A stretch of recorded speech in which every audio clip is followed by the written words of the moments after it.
tentang realiti hak asasi hari ini. Kalau katakan yang bercakap tentang hak asasi negara barat termasuk Eropah dan juga Amerika Syarikat, yang mana kalau kita perhatikan mereka ni sebenarnya bercakap dari sudut asasi, tapi realitinya mereka adalah negara yang paling banyak menjejaskan atau menyeleweng dari sudut hak asasi manusia ni. Contohnya kalau kita tengok antaranya Amerika Syarikat, dia ada satu camp Guantanamo Bay ataupun kita katakan Gitmo Bay.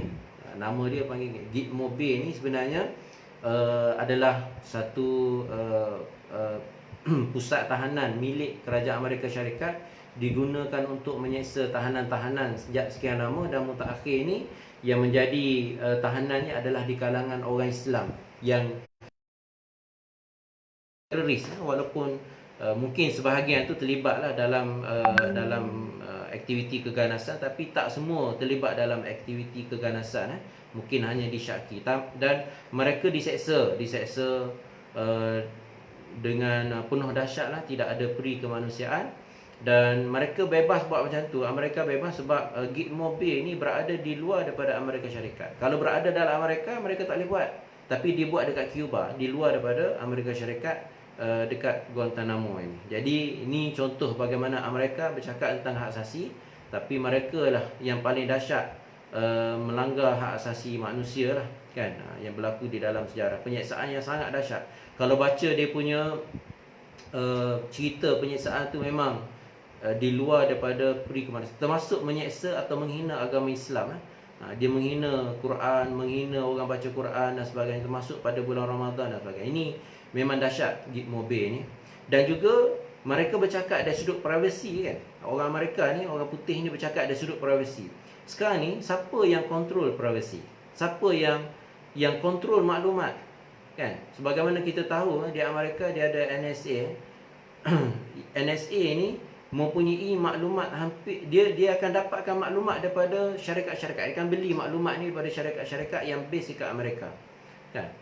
Dengan alasan security, keselamatan negara. Tapi semua maklumat ada di tangan mereka, dan mereka ambil maklumat daripada Facebook, daripada WhatsApp. Kalau sekarang ni yang kita guna sekarang ni, daripada Zoom ke, daripada Webex ke, memang apa yang kita guna. Sebab tambah pula zaman COVID-19 ni, kita sangat bergantung pada daripada internet dan sebagainya. Semua terdedah. Mereka boleh akses semua maklumat, dan mereka gunakan maklumat itu untuk kepentingan mereka, kan. Tap dari sudut phone conversation dan sebagainya. Ini berlaku, dan dalam keadaan mereka bercakap tentang right to privacy dan sebagainya. Dan juga kita tak lupa hak dari sudut kebebasan beragama, kan. Kebebasan beragama berlaku.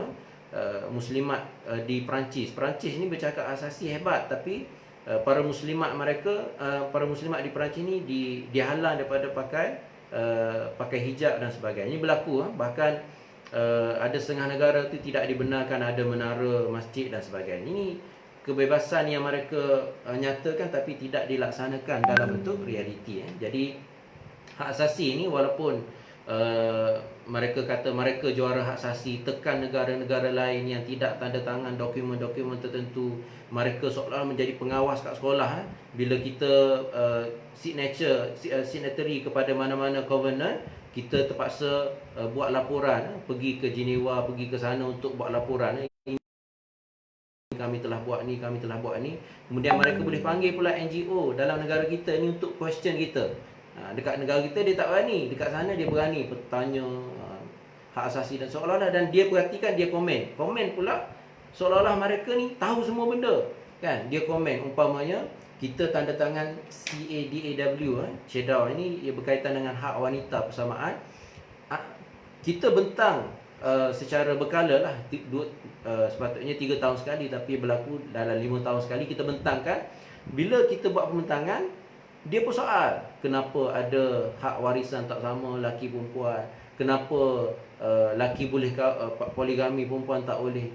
Ini benda-benda yang kita katakan mereka persoal sesuatu yang seolah-olah mereka tahu semua benda, tapi dia adalah satu benda yang tidak boleh diubah berteraskan pada ajaran agama. Ini orang barat cuba jadi juara dalam keadaan mereka sendiri sebenarnya menjadi penguasa kepada